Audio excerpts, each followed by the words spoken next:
Après mûre réflexion et en toute conscience, je vous annonce aujourd'hui que j'ai décidé d'être candidat à l'élection présidentielle du 25 octobre 2025. À la suite de l'annonce choc de la candidature d'Alassane Ouattara, le camp de Laurent Gbagbo a réagi avec indignation et condamnation, estimant que cette décision renforce le verrouillage du système électoral et prive les citoyens d'un véritable choix politique.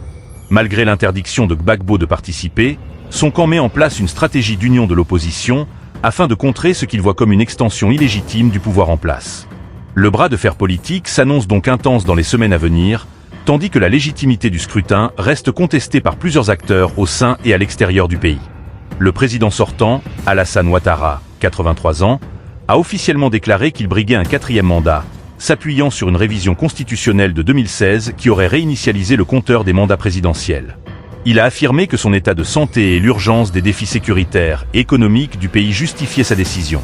Cette candidature intervient alors que des poids lourds de l'opposition, dont Tidjane Thiam et Laurent Gbagbo lui-même, ont été exclus de la course pour des motifs judiciaires ou administratifs. Réactions immédiates autour de Gbagbo.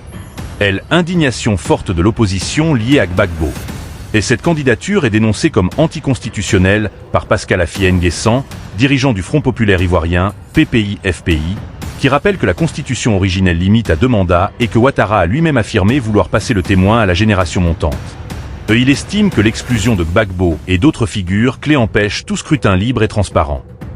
Effet de sidération et choc symbolique. L'annonce a suscité un choc humain et symbolique chez les partisans de Gbagbo, restés en alerte permanente depuis son exclusion du corps électoral par la CEI, Commission électorale indépendante. Gbagbo, qui avait mené un projet d'union de l'opposition via le PPACI, exprimait régulièrement son ambition de rassembler pour contester l'hégémonie du RHDP Mobilisation Politique autour du rejet de la candidature. Le camp de Gbagbo appelle aussi bien à l'union de l'opposition qu'à la révision du processus électoral, à une révision de la liste électorale et à une transparence accrue de la CEI.